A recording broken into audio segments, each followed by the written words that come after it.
Hello welcome to food addicts by Neethu. അപ്പോൾ ഇന്ന് ഞാൻ ശരിക്കും വ്ളോഗ് ചെയ്യണമെന്ന് വിചാരിച്ചല്ല കേട്ടോ. പക്ഷെ പിന്നെ ഉച്ചയ്ക്ക് വന്നിരുന്നപ്പോൾ എനിക്ക് തോന്നി എന്നാൽ പിന്നെ ചെറിയ ഫുഡ് വ്ളോഗ് എടുത്തേക്കാന്ന്. അപ്പോൾ ഇന്ന് എൻ്റെ ക്യാമറ കൈകാര്യം ചെയ്യുന്നത് എൻ്റെ കുട്ടി ഷിഫ് പാത്തുക്കുട്ടനാണ്. അപ്പോൾ നമ്മുടെ ലഞ്ചൊക്കെ ഇവിടെ സെറ്റായിട്ടുണ്ട്. അപ്പോൾ എന്തൊക്കെയാണെന്ന് നോക്കിയാലോ, നമ്മുടെ 50% തവിടുള്ള നല്ല കുത്തരിച്ചോറ്, ബീൻസും ക്യാരറ്റും കൂടെ മിക്സ് ചെയ്തൊരു തോരൻ, പിന്നെ പപ്പടം. ഇന്ന് പതിവില്ലാതെ അമ്മ പപ്പടം ഉണ്ടാക്കിയിട്ടുണ്ട്. അച്ഛന് ചെറിയ പ്രഷറുകൊണ്ട് നമ്മൾ പപ്പടമൊന്നും അങ്ങനെ ചെയ്യാറില്ല. പിന്നെ പപ്പടം കൂട്ടണം നല്ലതല്ലാത്തതുകൊണ്ട് പാത്തുനും ഏട്ടനൊന്നും പൊതുവെ പപ്പടം ഇഷ്ടവുമല്ല കേട്ടോ. അപ്പോൾ പപ്പടം ഉണ്ട്, ഇന്ന് ചെറുതായിട്ട് ഇങ്ങനെ കീറി പപ്പടം വറുത്തിട്ടുണ്ട്. പിന്നെ കുറച്ച് കൊഴുവ ഞാനിന്ന് ഫ്രൈ ചെയ്തു. സാധാരണ ഞാൻ പൊള്ളിക്കുക ചെയ്യാറ്, പൊള്ളിച്ച പാത്തു കഴിക്കില്ല, അതുകൊണ്ട് ഞാൻ കുറച്ച് ഫ്രൈ ചെയ്തു.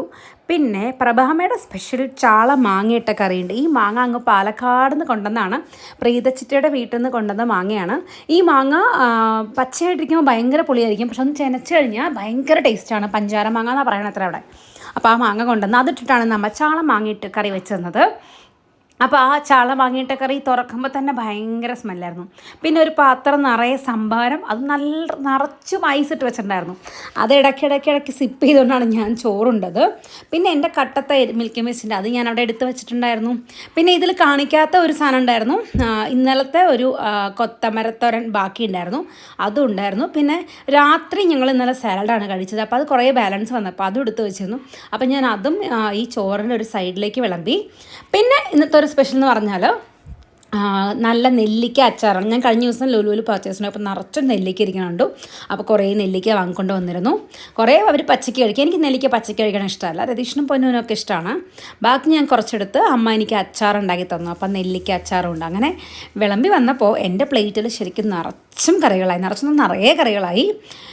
നല്ല കൊഴുവ് ഫ്രൈ ആയിരുന്നു. കുറേ നാളോടെയാണ് കൊഴുവ് ഇങ്ങനെ പറക്കണത്. പാത്തു കഴിക്കാൻ വേണ്ടി മാത്രം വറുത്താ കേട്ടോ. എന്നിട്ട് അവളാകെ 5-6 കഴിച്ചുള്ളൂ. ഞാനാണെങ്കിൽ അവിടെ ഇരുന്ന് ഇങ്ങനെ പെറുക്കി കഴിക്കുക. നല്ല ക്രിസ്പി ആയിരുന്നു. ചോറും അത്യാവശ്യം നന്നായിട്ടൊന്ന് വെന്തുണ്ടായിരുന്നു. അതുകൊണ്ട് ചോറും ചാളക്കറിയും ഉപ്പേരിയും കൊഴുവ് ഫ്രൈയും എല്ലാം കൂടെ അങ്ങനെ കൂട്ടി കഴിക്കുമ്പോഴേ ഒരു പ്രത്യേക സുഖം. ശരിക്കും ഉരുള പിടിക്കാൻ പറ്റിയ ഒരു വേവ്. പിന്നെ ഇടയ്ക്ക് ഒരു പപ്പടം വെച്ചിട്ട് ആ പപ്പടം പൊടിക്കുമ്പോൾ ഉള്ള ഒരു സൗണ്ടും, ആഹാ, എൻ്റെ ലഞ്ചെന്ന് പറഞ്ഞാൽ കിടിലം ലഞ്ചായിരുന്നു. പിന്നെ ഇടയ്ക്കിടയ്ക്ക് നമ്മുടെ സംഭാരത്തിൻ്റെ ഓരോ സിപ്പും, അതും ഐസ് ഇട്ട സംഭാരം. ഇത്രയും ചൂട് സമയത്ത് വേറെ എന്താ വേണ്ടല്ലേ. അപ്പോൾ ഒരു കിടിലൻ ലഞ്ചായിരുന്നു. മറ്റൊരു വീഡിയോ ആയിട്ട് പിന്നീട് കാണാം. ബൈ.